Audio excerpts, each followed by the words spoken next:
Okay, Mr. Foreign Minister Pekka Havisto, your first full day as a member of NATO and ally. I understand there were quite a few champagne bottles uncorked last night, but how does it feel now? Does it feel different than having been a partner for so many years?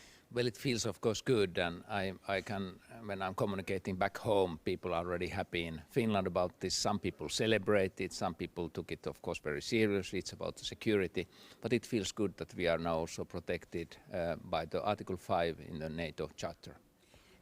At the same time, nobody thinks an attack on Finland would be imminent, even under the worst of circumstances, in part because Russia has moved most of its military assets that would have been closer to the Finnish border now into the war with Ukraine. But nevertheless, you say that people still feel more secure. So even that tiny bit of risk was enough to make Finland come NATO's way. Well, Finns are very security oriented, and when we saw the Russian attack against Ukraine, the first reaction was, what if it's happening to us? What if this is happening on our border? And then, of course, second thought was, how do we help Ukraine? And we have been doing that. But it's important also for us that we are protected against all kinds of security risks, not only traditional threat of the war, but the new hybrid cyber risks, even unconventional weapons, to talk about the tactical nuclear weapons or chemical weapons. Against those kind of threats, we need further and more strict cooperation, and NATO will give us that. How concerned are you about reports that Russia may be moving nuclear weapons into Belarus? Of course, not exactly next to the Finnish border, but closer. Well, I'm concerned about that because, of course, that also bounds Belarus more closely to Russia, and I'm thinking about the possibilities of Belarus opposition one day to take power in the country. Of course, this will make such a binding to Russia, which is not easy one for the future. What kind of changes will we see in Finland, if any, as a full ally? Of course, it's that protection is now granted to you, but it also means that you have other obligations. What differences will it make in Finland's approach to NATO? Well, of course, we are ready for the NATO 360 degrees defense, so we understand that we have to defend also other NATO countries. We train our troops for that, but we have a conscription system. We have almost 300,000 people in reserve and so forth. So we have been investing to our own defense. But this means, of course, more training with the NATO countries, and also we are planning to make a defense cooperation agreement with the US, which is a very important step, that just in case that if there are future risks, we know how to get help very rapidly. You'll make a bilateral agreement with the US even though you're now an ally? Yes, we will make that. Actually, it's a model that Norway has already done the agreement. Denmark and Sweden are negotiating that, so in the Nordic countries we need also that kind of direct agreement with the US, just in case that, for example, US troops at some moment are needed.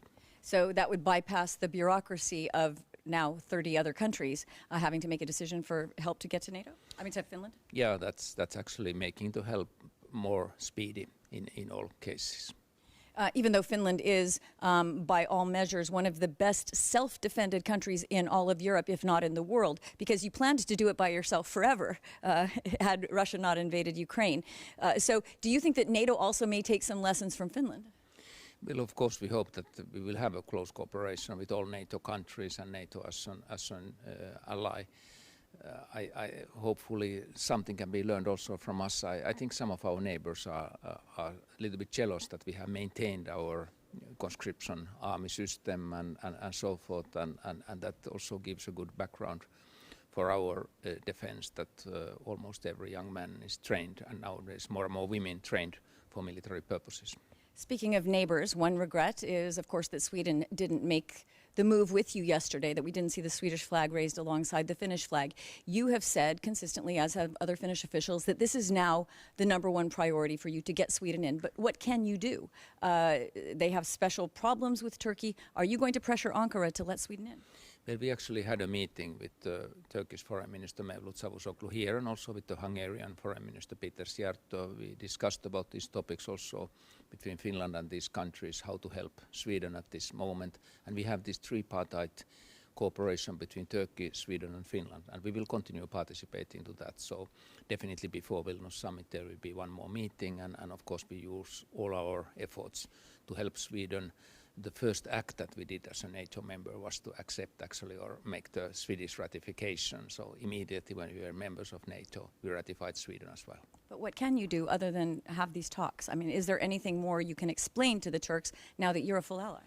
Well, we have been, of course, raising up both with the Turkey and with Hungary that this is a very exceptional situation, that we have security concerns also around the Baltic Sea. If you look at the Nord Stream explosion, whoever was behind it and so forth, it's a sign that the war comes closer to you.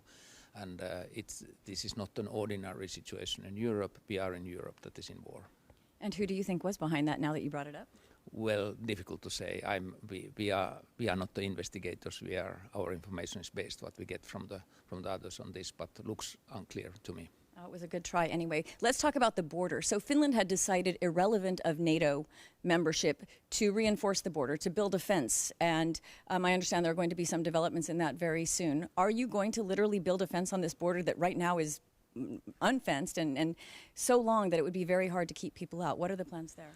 We have actually 1,300 kilometer common border with Russia, so that makes also the NATO border towards Russia much more longer.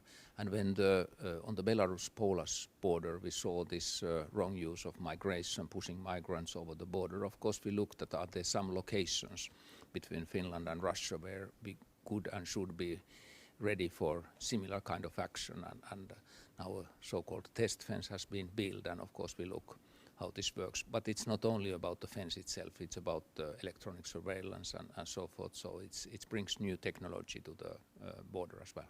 So it's more about keeping migrants out than potentially Russian soldiers? Well, of course, this kind of fence is nothing against really a military attack, but all kinds of hybrid threats can appear, and we have to be, unfortunately, nowadays ready for that kind of threats. Well, it's well known that you are quite resilient in terms of hybrid threats. You even host the NATO-EU Hybrid Threat Center. So I think, again, that's one place where you're already ahead. But if we look ahead to what everybody hopes is the case, that the war ends, Russia will again then have assets and may pull them back to the Finnish border. Is this something you're worried about, that in the best case scenario that the war in Ukraine ends, that it could be a worse case scenario for Finland? Well, if the war ends between Ukraine and Russia, I think it means a momentum when there is some kind of talks in Europe, peace talks, probably permanent security arrangements to support Ukraine and protect Ukraine and so forth. It's far away from this day, and we hope that day will come, and hopefully that's a day when we have a more peaceful Europe in all borders. Okay, I'll end it there. Thank you very much, Mr. Foreign Minister. Thank you.